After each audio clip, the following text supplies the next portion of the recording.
Warning, the following video has flashing lights and also includes content that may be deemed inappropriate for some viewers. Viewer discretion is advised.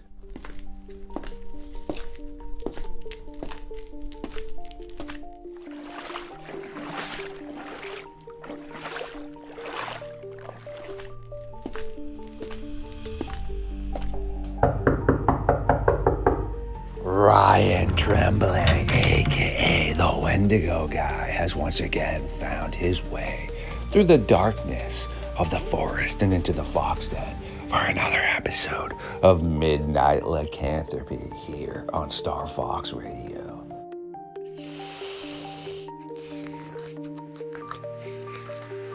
Well, that was absolutely delicious, and now that I am fully revamped and the Wendigo guy has released me from my shackles, it is once again time to take a walk into the madness.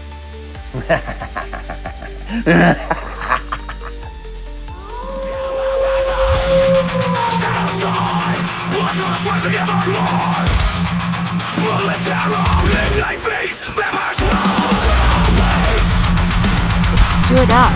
I said, oh my god, it's a werewolf. And everybody in the car freaked out.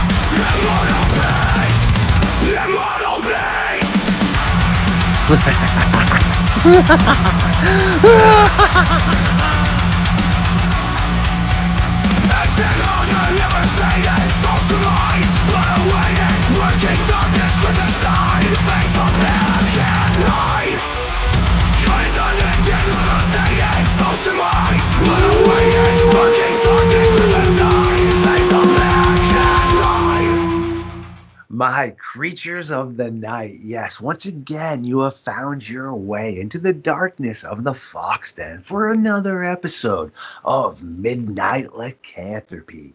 The Wendigo guy, aka Ryan Tremblay, who is part of the Midnight Society science team, has decided he is going to burn the late night timber into the early hours as we again try to figure out what is happening with these strange sightings. The Wendigo guy, how the heck you doing, man? I'm doing great, Kenny. I'm a bit on the tired side. Like I was telling you before we started recording, I was rearranging my apartment. So I'm reminded of how old I'm getting really quickly. I get burned out for moving furniture. I'm just like, oh, this didn't happen 20 years ago. That's so funny, man. And yeah, unfortunately, duct tape and super glue does not work as well as it once did, correct? Oh, no, it does not. It doesn't work at all. It does not work at all. Now it's ibuprofen and coffee. Yeah. Or V8 juice for me, right? Oh, dude, you drink V8 purposely? I love it. It's so good. I won't hold that against you. Jessica's like, of course you would like V8 juice, you vampire. I'm like, yeah, it's one of my favorite parts of the day. You know, I still think you need to run with the whole Castlevania Dracula kind of gimmick because you would nail it.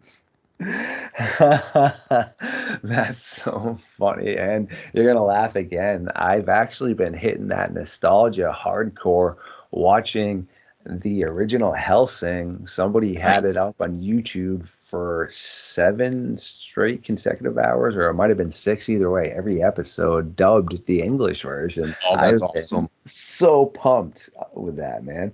Nice. Have you checked out the Castlevania anime yet?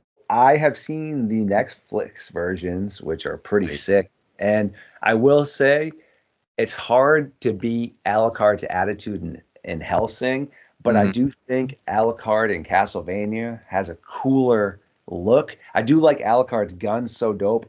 I don't know, his red trench coat and stuff, it's cool, but I do think that the Alucard from Castlevania has a little bit cooler aesthetics, if that makes sense. Yeah, the way he has that white hair with that really pale chalk white skin and the golden eyes. Yeah, he's definitely one of the top vampires. Yeah, absolutely. Yeah, so sick. And like how when he attacks, I believe one of the most recent ones, until you know how Netflix rolls, because I use my little brother, so I get to say I'm traveling for, well, let's see, I believe you get about a week and a half, maybe two. I do not know the exact time frame, and then you get booted off, and then randomly one day a month you can watch more stuff, and then you get booted off again. But the last time That's I weird. watched, yeah, the Castlevania one is he was fighting this strange looking bug-like creature, caterpillar thing that had acid going everywhere, and he was doing these gnarly, like Super Saiyan type attacks with his sword. It was pretty lit. Yep, the Crusaderum, the name of his sword. Yes, that is definitely great stuff for sure, man. And I love how you can nerd out like that because I don't have much time, to be quite honest with you, just to freely watch things. And I enjoy, learning and such, but it is always pivotal every once in a while to get that nostalgia. And I mean, that is what I base Star Fox off is Alucard's Yep. type attitude, like the anti-hero, man. It is good to freshen up a little bit and be like, all right, I Oh, see. little known secret. Castlevania, the video games, is what got me into cryptids really as a kid. That's so cool, man. No, and that actually has the dude with the whip too, because he's in the anime, correct? Yes, Simon Belmont. Yep. Yes. And I do remember my mom diving into that because rest in peace, mom, but she was one of those people that could not play video games whatsoever, but she liked all those things. But when it got really hard, she would hand it to us to have to beat things, whether it was a Castlevania, Parasite Eve, or anything like that. We had Oh, to go it's like and yes, rolling with the bosses and stuff. nice, dude. Very nice. Your mom was a cool lady, man. I tip my hat to her. Right, yes, and I believe it was the T-Rex Parasite Eve that was so hard I had to beat for Oh, her. I hated that boss battle. That one traumatized me. Yep, didn't like it. Yeah. A lot of people don't realize with those old school games like that, so the Ninja Turtles too, you don't get a chance to respawn. You literally get like 3 lives to beat the whole game. And my Yep. stepdad and all my little brothers and I used to always nerd out and try to beat that, but it was so dang hard, dude. One of the hardest video games ever is the original Ninja Turtles for the NES. The Yes, underwater stage with the bombs. yes. Ooh. Or it's not even fun, or the Highwayman where the cars are exploding. It's just absolutely like Yep. I feel like they made those games to not have fun. Same thing with Frogger. One of my relatives had an Atari, I believe that was, and I was trying to play, and I was like, dude, this game is literally impossible and it is not fun. Oh, some of those old games, man. That's why kids from the 80s have such tempers nowadays.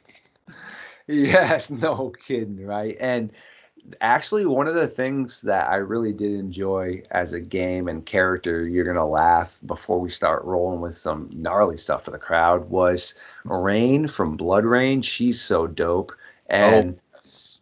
yes, and there was also a game on Nintendo, I believe, that was super cool, but they never really did anything with it. I believe it was called Soul Reaver or something like that, where you Yep. were this vampire thing that had to like find your soul or something. I don't know. It was so cool, but again, I never saw much more of it. But There was a werewolf game for the NES too.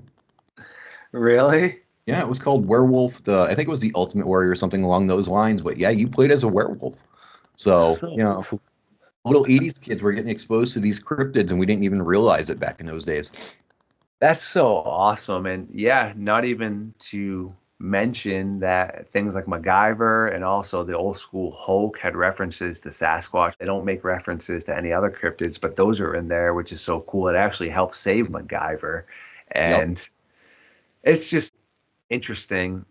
I really wish they would do more with werewolves and quality, and not to burst anybody's bubble, I'm not going to dive into them, but the 3 new werewolf movies that are out, in my opinion, are garbage. That new Wolfman one, I'm not a Oh, fan of dude, at I all. checked it out and I'm just like, I'm done. That's it. Nope. Yep, terrible. And Frank Grillo's Werewolves is okay. It's not bad nor good. It's pretty much The Purge with CGI and some sort of custom werewolves. I don't encourage anyone to spend money on it. Watch it on a platform you're already paying for. Get it for free. That's how bad. Yes. And then the final one, which I don't know what I was expecting out of this, Quentin Rampage Jackson, yeah, he's cool, but he's not a A-lister actor at all, and he's like the biggest name pretty much in this movie. Operation Bloodhunt, the werewolves look cool, but besides that, again, hot mess, terrible B movie. Right, they were, and it's sad, dude. We need some really good cryptid-based horror movies. They don't do much. Like, it's terrible because werewolves are one of the most slept on movies. There are ways you can be successful. The latter ones were terrible, but the first movie called The Feast was pretty dang great, in my opinion, where you had those people stuck up in the Wild Wild West style bar where those strange like skinwalker things were around, and they would tell you like the life expectancy of the character and stuff. And I don't know, you had a little bit of a comedic spin kind of to it too, but in my opinion was super well done. And It was. Just for your audience, though, don't watch that movie with kids around. That's definitely No. a kids-based movie. But you said we're going to discuss Dogman encounters here in Arizona in the Superstition Mountains, yes? that we are, man, which actually was why I kind of tied it up with that, because yeah, that movie is straight up gnarly and actually takes place down in y'all's kind of neck of the woods. But Yep. yes, before I read you a few interesting things that of course you're already gonna have heard of, yeah, would you like to just kind of dive into what you've been up to in general, and then also some of your thoughts on the Superstition Mountains? Sure. So lately, I've been doing a lot of active skinwalker research. So I've been getting emails from different people from the Navajo tribe around my area, and we're going to be actually having a big meeting where I get to talk to all these people one at a time. I mean, they're going to share their stories with me that I can put in my skinwalker book. So it's been a really active time. I noticed the skinwalker activity has ramped up a little bit, and I'm kind of wondering if maybe all these TikTokers and Instagrammers talking about them has kind of lured them out a little bit, as the Navajo would say it would do. So I'm a little excited. I'm a little nervous because I don't want to see a skinwalker. I don't want to meet one, but I am excited to hear these stories.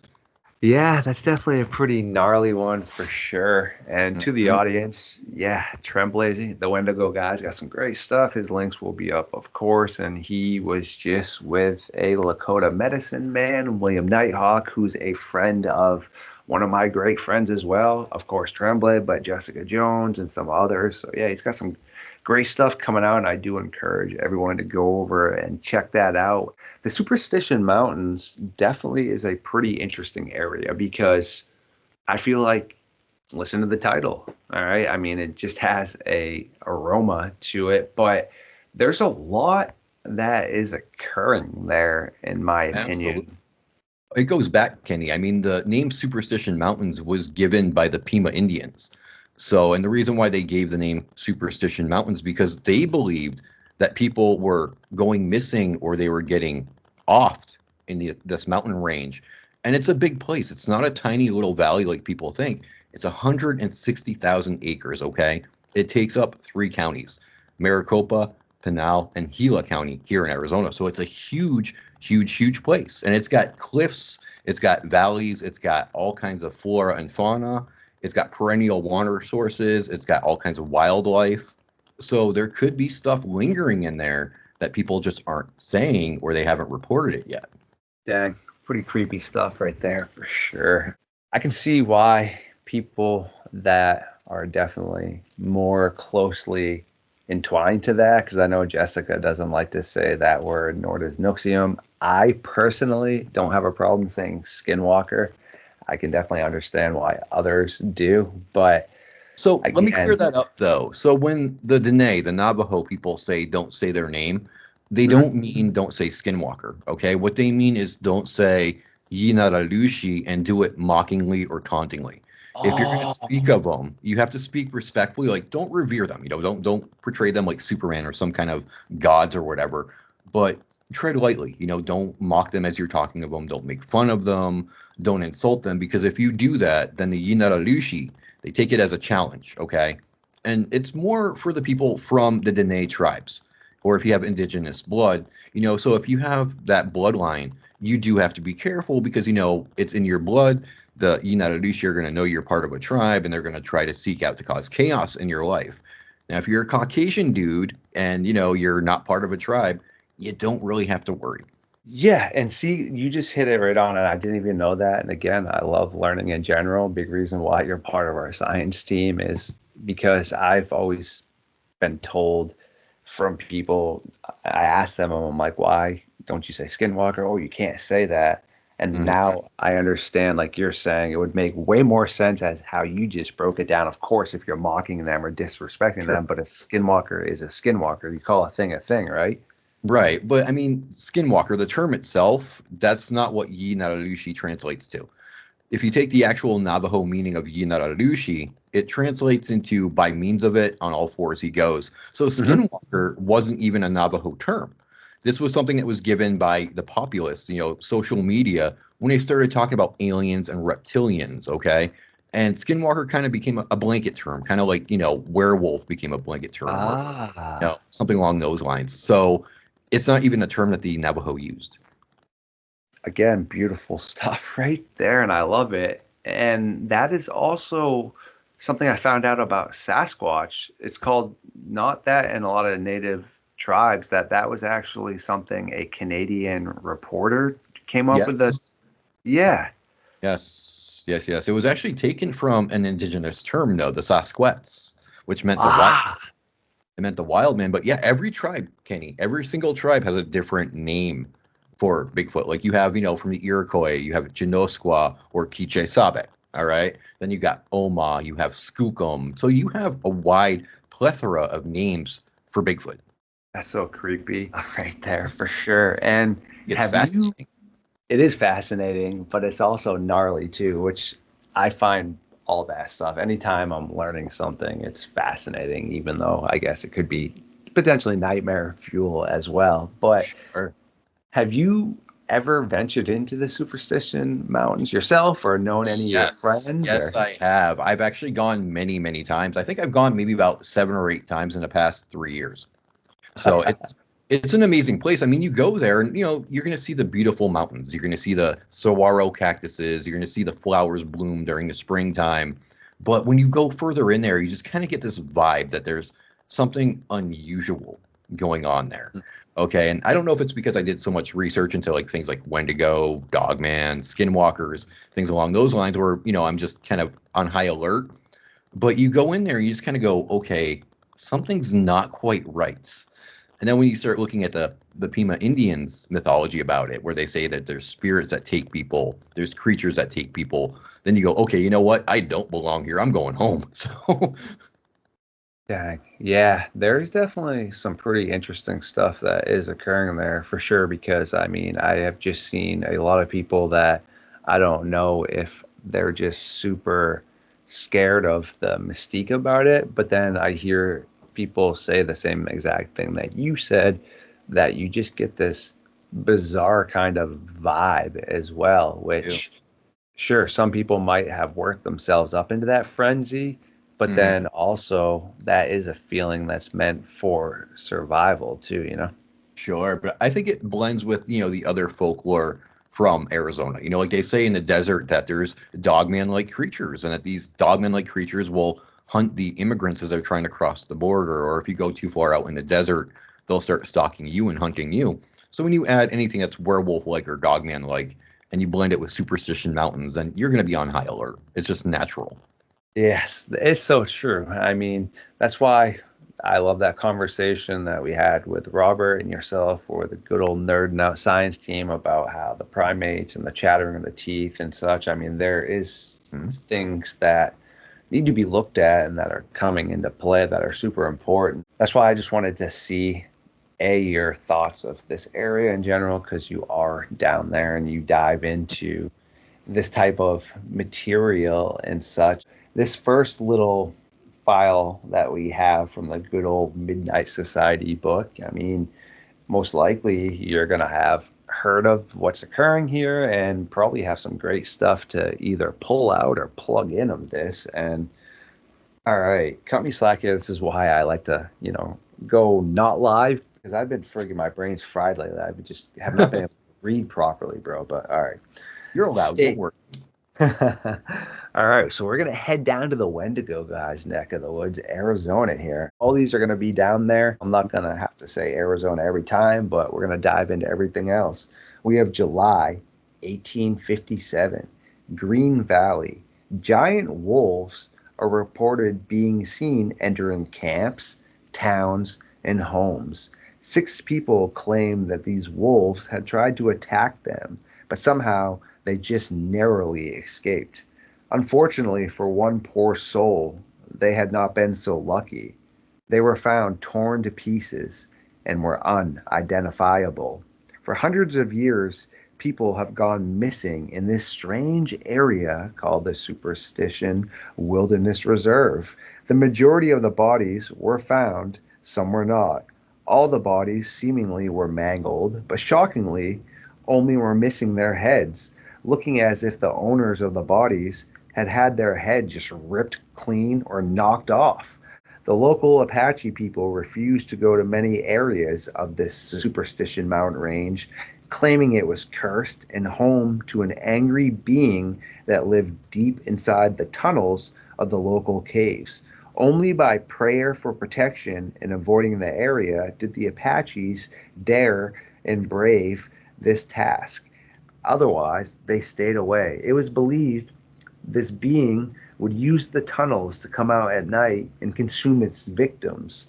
Starting in the 1500s, Spanish treasure hunters who were well-armed soldiers showed up to look for gold and soon found a bunch of the forbidden treasure in what? Yes, of course, the Superstition Mountains. Laughing at the local Apaches who warned them not to go there, the men still decided to harvest more gold. Soon after, bodies of theirs were mangled and guess what? All headless.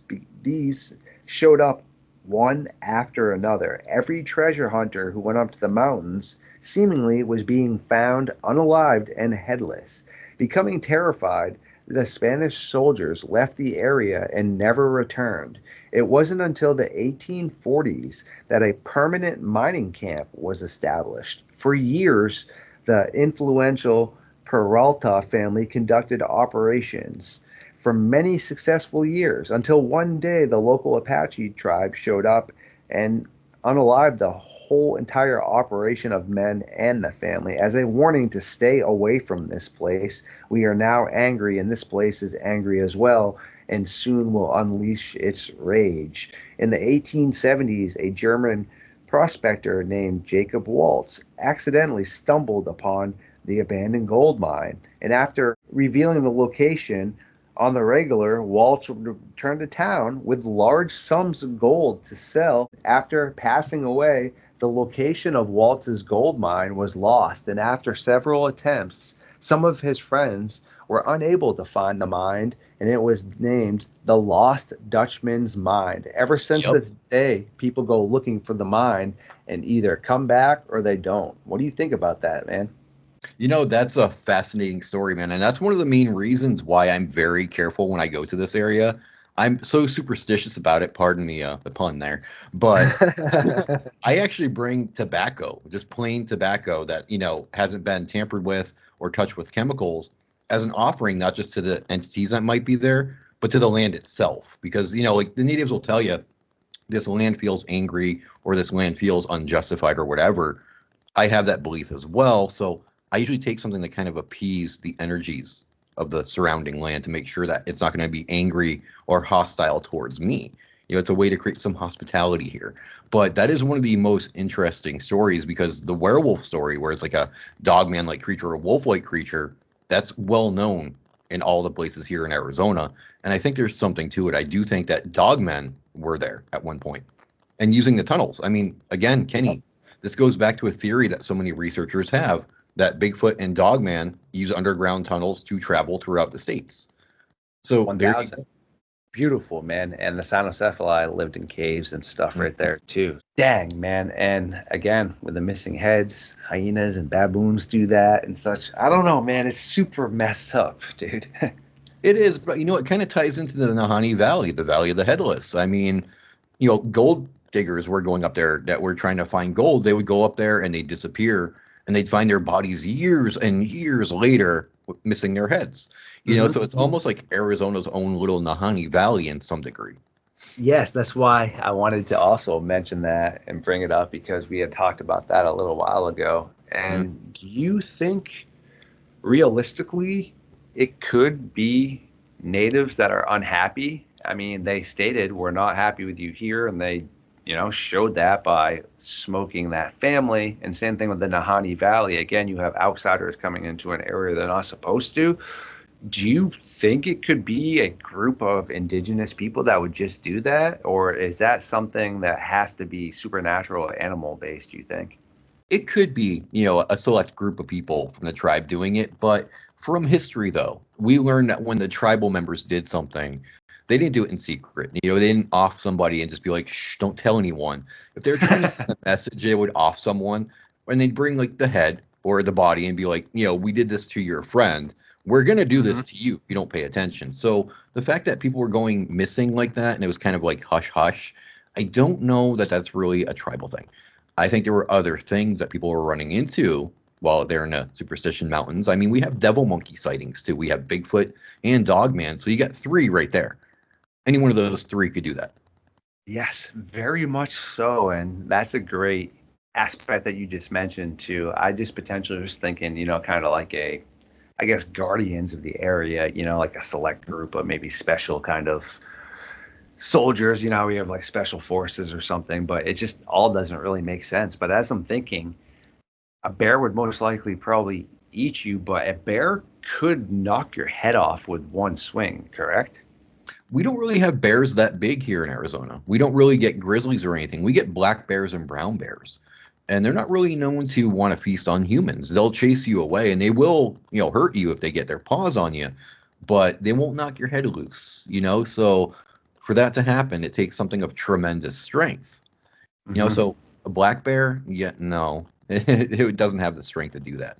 It'd have to be something along the lines of a grizzly, or maybe, I suppose mountain lions could do it because a feline would attack you head first. But why would they eat the rest of the body? It's a predator, that's going to just leave the prey and not eat anything. I don't think that's likely. That's what I'm saying too. And even as I'm thinking, would a mountain lion have enough power in a swipe to take your head off? Not with a swipe, no, with their jaws though, because with a mountain lion, what they do is they'll attack you from the back and they'll go for your head, or they'll go for Hmm. the front and try to suffocate you. Now, during a struggle with their long, sharp teeth, your head could get taken loose. So is it possible that it happens to one or two victims? Sure. But could it happen to every single victim of a mountain lion? No. Probably not. Yeah. What about great stuff? No, I'm just trying to play like the devil's advocate in a way of just trying to like dive into this with you and figure out, what really could potentially be happening. I know chimpanzees are super strong. Could a chimpanzee rip our head off? I do believe they probably could. If Could they a want to. Yeah. baboon? I don't know. I don't think baboons are as strong as chimpanzees. Again, I don't know if anyone's ever pitted them versus each other, but I was watching something where they're putting attributes up, and the baboon definitely wasn't as physically strong as the chimpanzee. Well, I mean, sure, maybe they won't be as strong as a chimpanzee, but a baboon would be stronger than the average human, though. Because you got to think that baboons have that lean muscle. So when they can grip onto you, they got the muscle that locks down. So it's almost like a pit bull's jaws when they grab you, and then they Hmm. got the bite force. So if it was something like devil monkeys that might be potential baboons, if they were attacking these people, they could easily dismantle a human being, no problem. Okay. That would make sense, yeah. So, I mean, it would still be able to rip your head off. And we definitely know a Sasquatch with one little swipe of your finger, your head would go rolling. We don't even need to ask that question. Yeah. Wow, super interesting stuff, man, for sure. Because you have the sightings up there, and then people just missing their heads. I mean, at the end of the day, that's just not animal behavior to waste things. Every once in a while, something could be scared off, okay, but there's something else that's still going to come back to eat that. I mean, or the predator itself is going to come back. It's like Dr. Reed was saying when she took the shot at that wolf, that Hmm. they come back and that she was worried about that. I mean, it's going to come back, okay? Why did it not in these instances? Same thing with like the Nahanni Valley. They said the bodies were mangled. Okay, Hmm. that just seems like something was pissed off, right? Yeah, almost like you intruded upon its turf, and that was its way of saying, okay, well, you were warned not to come here. I gave you warnings myself, and you're still here. So now I'm going to get rid of you in the only way I know possible. And boom. That would make sense. I mean, just to straight up, yeah, just rip you apart. I mean, I don't know how much more of a clear message you're sending, but apparently people didn't get that message. We do get a large number of Bigfoot and devil monkey reports here, and I'm kind of bummed out that people don't cover it more often. Places like Arizona are overlooked because everybody thinks of desert, and they think of those old Looney Tunes cartoons where it's nothing but barren desert, and you see like the occasional cactus or whatever. It's not really like that.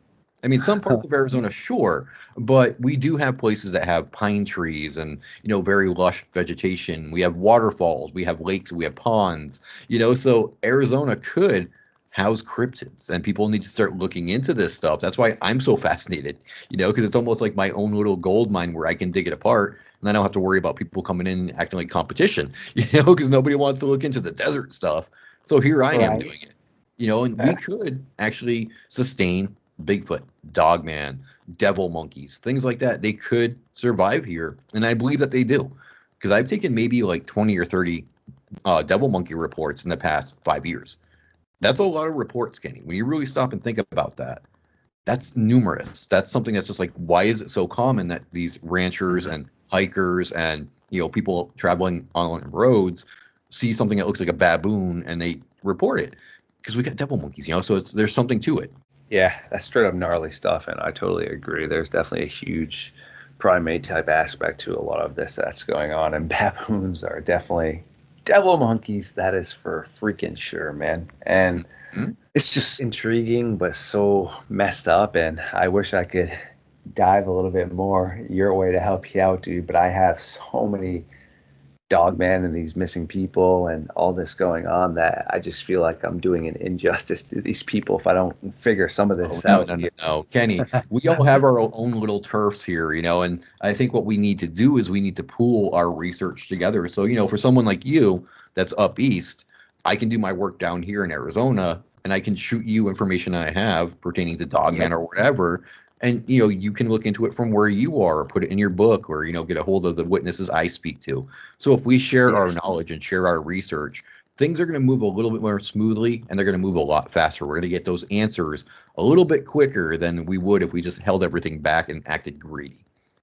Preach, my friend. And I mean, before I read you this next aspect, and then we let you get back to what you need to do, because the Wendigo guy is a busy individual, I finally feel that I have done what I needed to with Autumn Williams. I mean, we have found out that she's okay. We know somebody that is really good friends with her mom and such. And yeah, I would love to get her to come speak with Barb and, Brian and sit down with us. But that's not the point. The point is that we figured out she's all right, and we were able to get her voice back out there. That was a big victory for me in regards of being able to find out that she was okay, because technically she wasn't missing persons in regards of no one had any idea where she was since like 2012 for the most part, until we tracked down. Kudos to you for actually taking a concern about her, man, because she's underrated, man. People do not pay enough attention to the stuff she's done in the past.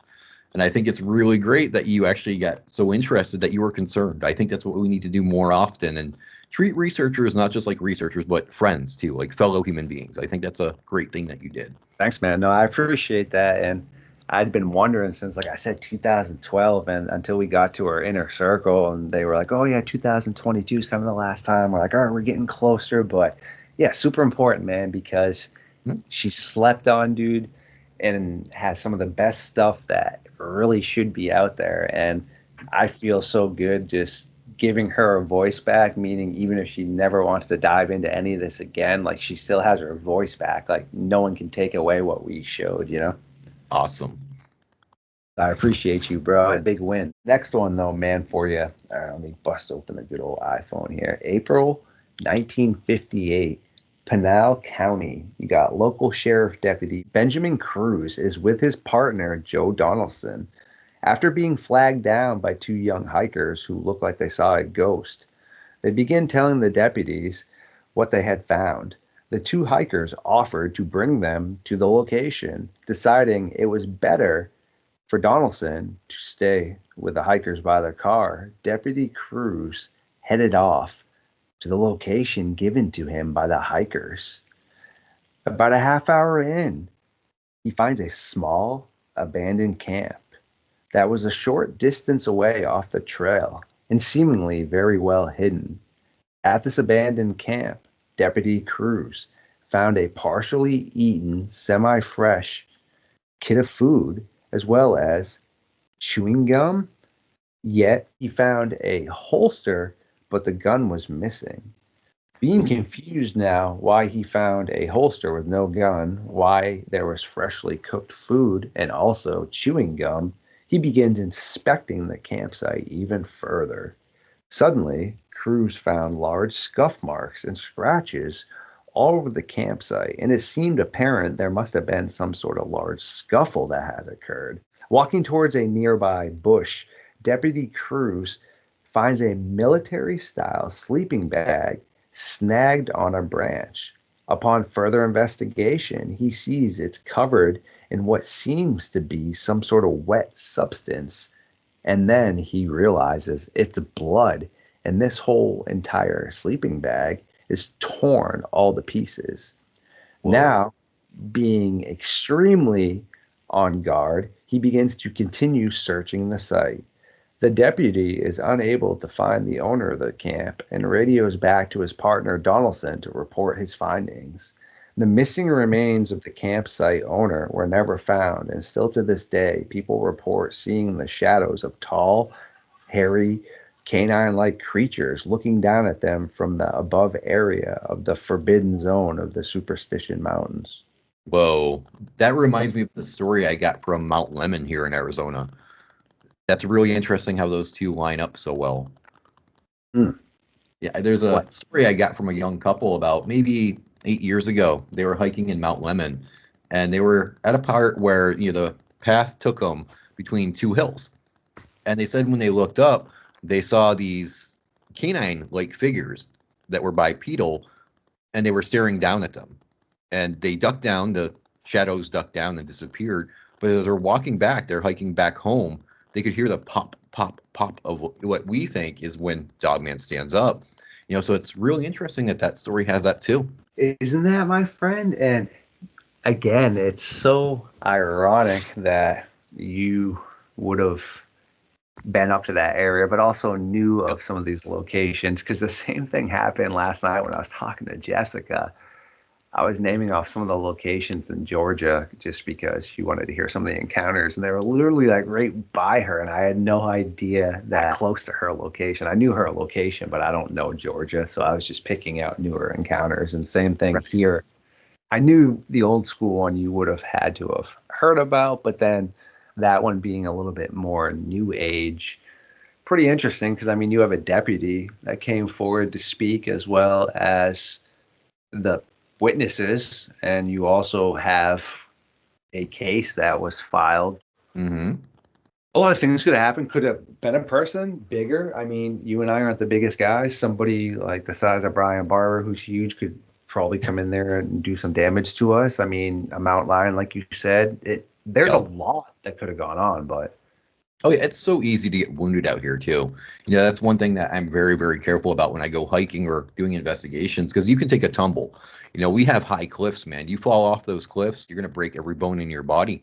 So you do have to be super cautious when you're out in Arizona, 100%. But it was almost a former military guy, right? The guy was part military? Mm-hmm. Yeah, from the deputy is what he was saying. He had like camo military style gear all around. Okay, so then if he was military, he'd know how to survive. So did somebody get the jump on him or something? It's possible, man. Yeah, pretty gnarly. And as we start to tie this up, what do you think with the blood, though, in the sleeping bag? That is really bizarre, too, because that reminds me of the Jordan Grider case. Did he cut himself and just realize he's going to bleed out and sits down for a second? And it's like, oh, it's not that bad. And then just no longer exists because he ran out of blood. Why was all right, so his food's freshly cooked, like he's getting ready to eat. Okay, was he sleeping on his sleeping bag for a second? However it was set up, and then was he grabbed by something, or I don't know. It's, Creepy. Well, I mean, if you want to follow a detective route of this, I mean, he was cooking food, so that smell is going to travel. Okay, it's going to get carried by the wind. So any animal, be it a known animal like a mountain lion or whatever, is going to smell it. But so are unknown animals, Bigfoot, Dogman, whatever, and it's going to come in to check it out. So maybe he was asleep and whatever it was happened upon him, and they were like, "Well, that's a small portion of food, but the guy on the sleeping bag." I mean, here we go. He's a meal that's going to last for days. He's asleep. And if you're an opportunistic predator, okay, sleeping prey is the best way to go because they're not going to really be able to struggle right away. So I think maybe something happened across him. Noticed he was asleep, and he was like, okay, kumbaya, here's my food. I'm going to get him. And that's why the sleeping bag was in the bush. Dang, so creepy, man. I mean, again, like you said, it's super hard to fully ever figure out what did it, but I mean, it's a small list, and it's near the Superstition Mountains again. And I mean, here's another missing person, which they said, and then if you're found, you're mangled, missing your head. A lot of messed up stuff going on for sure. And would you like to touch base on anything else before we let you get back to your busy schedule, man? Sure, yeah. I'll be doing a podcast with our friend Robert Prevo tomorrow on the Monstrous Podcast. So you guys will have to listen for that. And I will be doing Wednesday shows with William Nighthawk. That's my big brother, the Lakota Shaman.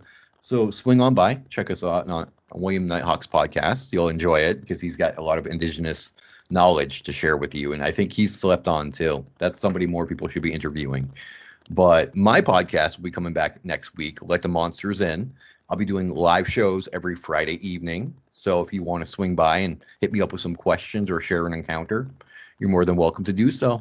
Listen to that. Great stuff right there. And for sure, yeah, William did message me earlier, but I did not see it directly. Definitely tell him to hit me up. I mean, I will go out of my way to get up at an earlier time to link up with him for sure, but do tell him as well I'm more active at night. Of course, creature of the night. I mean, it kind of goes with what I am. And I will work around him, though, definitely to try to get him in. He did say he's feeling a little bit better, and I did check out y'all's show the other night. Definitely try to link him up with me at some point for sure. I'd appreciate it, man. You'll be really happy that you did, man. I mean, he knows a lot of stuff, not just the Lakota end. He knows, different tribal knowledge. And I think he's someone that people really need to start kind of questioning and looking into more because he knows so much stuff, okay? And he's sharing wisdom. He's not sharing stories. These aren't just stories that he's making up. This is wisdom from his elders, from his ancestors. And I think we could learn a hell of a lot from him. I really, really do.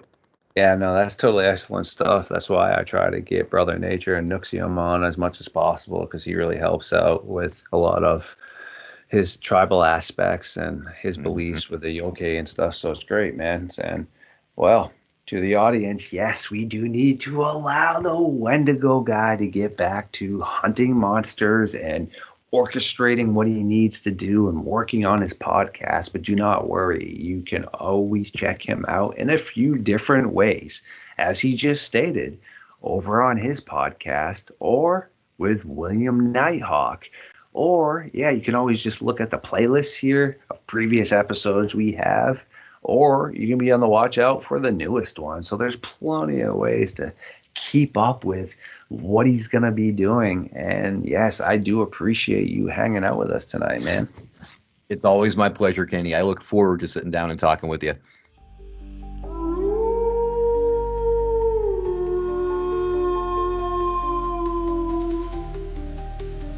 Thank you for everyone who did decide to tune in tonight. I do adore every single one of you. Please like, subscribe, comment, and share. Feed the algorithm. And I will catch you very soon.